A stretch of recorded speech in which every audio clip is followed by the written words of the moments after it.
Hello everyone, welcome to learn with Neelima. अब तक हमने पोएम का बैकग्राउंड समझ लिया है। अब देखते हैं कि पोएम में एक्चुअल स्टोरी क्या है और हम एक एक करके कैंटो को डिटेल में समझेंगे। फर्स्ट कैंटो में क्या होता है, पोएम की शुरुआत जो होती है वो पोएट के इन्वोकेशन से होती है। ठीक है, अलेक्जेंडर पोप कहते हैं कि वो एक ऐसी घटना की कहानी सुनाने जा रहे हैं जहाँ एक बहुत छोटी सी बात से बड़ा विवाद खड़ा हो जाता है। इसके बाद हम पोएम की हीरोइन ब्लिंडा से मिलते हैं। ब्लिंडा अभी सो रही होती है। उसके सपने में एरियल जो सिल्क का लीडर है आता है।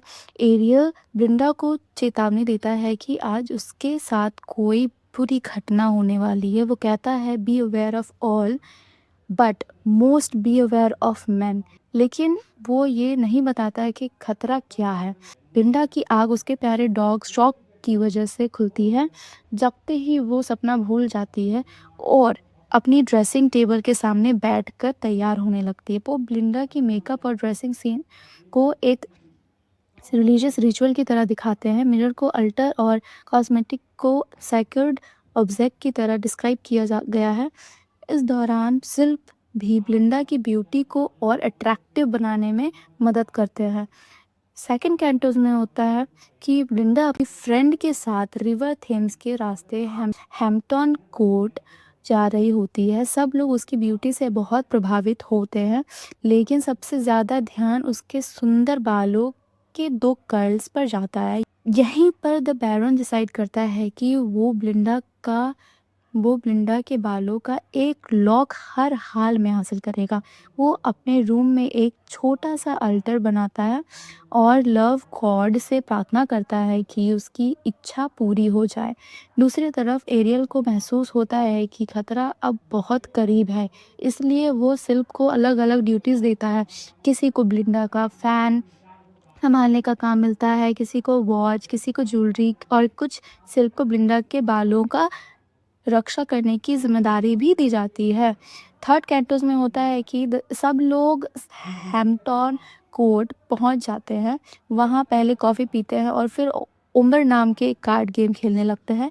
लिंडा इस गेम में जीत जाती है। कॉफ़ी के बाद बैरन को मौका मिल जाता है। क्लैरिसा उसे सीजर देती है। एरियल ब्लिंडा को बचाने की पूरी कोशिश करता है, लेकिन उसे एहसास होता है कि ब्लिंडा के दिल में अब मानवीय भावनाएं हैं और सिर्फ इंसान के दिल को कंट्रोल नहीं कर सकता। इसलिए एरियल और बाकी सिर्फ वहाँ से चले जाते हैं।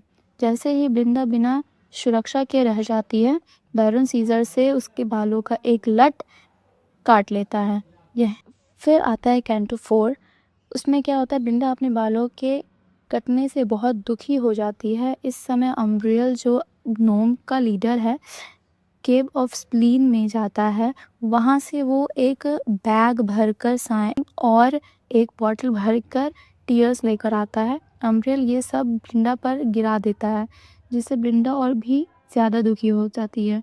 ब्लिंडा की फ्रेंड थेलेस्ट्रिस उससे बैरन से बदला लेने के लिए मोटिवेट करती है। वो सर प्लम से कहती है कि बैरन से लॉक वापस मांगे, लेकिन सर प्लम की बात का बैरन पर कोई असर नहीं होता और वो लॉक लौटाने से मना कर देता है। कैंटो 5 में क्लैरिसा एक इम्पॉर्टेंट स्पीच देती है।